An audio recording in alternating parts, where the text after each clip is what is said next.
برس کا مریض خیمہ گاہ میں نہ رہے بلکہ علیحدہ رہے۔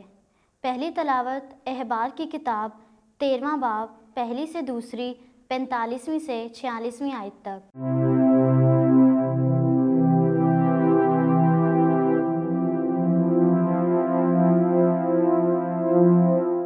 اس وقت خداوند نے موسیٰ اور ہارون سے کلام کر کے فرمایا کہ اگر کسی انسان کے بدن کے چمڑے میں ورم یا ابلا یا سفید چمکتا ہوا داغ ہو اور اسی طرح اس کے بدن کے چمڑے میں برس کی بلا ہو تو وہ ہارون کاہن یا اس کے بیٹوں میں سے ایک کے پاس جو کاہن ہیں لایا جائے، اور کوڑی جس کو مرض ہے اس کے کپڑے ڈھیلے لٹکتے ہوں گے، اس کا سر ننگا ہوگا اور اس کا منہ کپڑے سے ڈھانپا ہوگا، اور وہ چلا کر کہے گا ناپاک ناپاک، جب تک اس کو بیماری رہے وہ ناپاک، یقیناً ناپاک ہے۔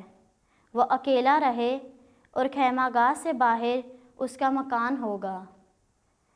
پاک کلام کے پڑھے اور سنے جانے پر خدا کی برکت ہو۔ خدا کا شکر ہو۔ زبور جماعتی جواب۔ اے خداوند تو میری جائے پناہ ہے، تو نجات کے جشن سے مجھے گھیرے ہے۔ مبارک ہے وہ جس کا گناہ بخشا گیا ہے اور جس کی خطا ڈھانپی گئی ہے۔ مبارک ہے وہ آدمی جس کی تقصیر خداوند حساب میں نہیں لاتا اور جس کے دل میں مکر نہیں۔ جماعتی جواب۔ اے خداوند تو میری جائے پناہ ہے، تو نجات کے جشن سے مجھے گھیرے ہے۔ لیکن اب میں نے تیرے پاس اپنے گناہ کا اقرار کیا اور اپنا قصور نہیں چھپایا۔ میں نے کہا کہ میں خداوند کے آگے اپنے گناہ کا اعتراف کرتا ہوں، اور تو نے میری خطا کی بدی بخش دی۔ جماعتی جواب۔ اے خداوند تو میری جائے پناہ ہے، تو نجات کے جشن سے مجھے گھیرے ہے۔ اے صادقو، خداوند میں خوش ہو اور شادمانی کرو، اور اے سارے راست دلو خوشیاں مناؤ۔ جماعتی جواب۔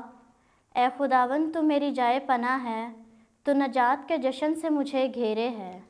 تم میرا نمونہ لو جیسے کہ میں مسیح کا نمونہ لیتا ہوں۔ دوسری تلاوت مقدس پولس رسول کا پہلا خط کرنتیوں کے نام 10واں باب 31ویں سے 11ویں باب کی پہلی آیت۔ اے بھائیو، جو کچھ تم کھاؤ، جو کچھ تم پیو اور خواہ کچھ اور کرو، سب خدا کے جلال کے لیے کرو۔ تم نہ یہودیوں کے لیے ٹھوکر کا باعث بنو، نہ غیر قوم والوں کے لیے، اور نہ خدا کی کلیسیا کے لیے۔ چنانچہ میں بھی سب باتوں میں سب کو خوش رکھتا ہوں، اور اپنا نہیں بلکہ بہتوں کا فائدہ ڈھونڈتا ہوں تاکہ وہ نجات پائیں۔ تم میرے نمونے پر چلو جیسے کہ میں مسیح کے نمونے پر چلتا ہوں۔ پاک کلام کے پڑھے اور سنے جانے پر خدا کی برکت ہو۔ خدا کا شکر ہو۔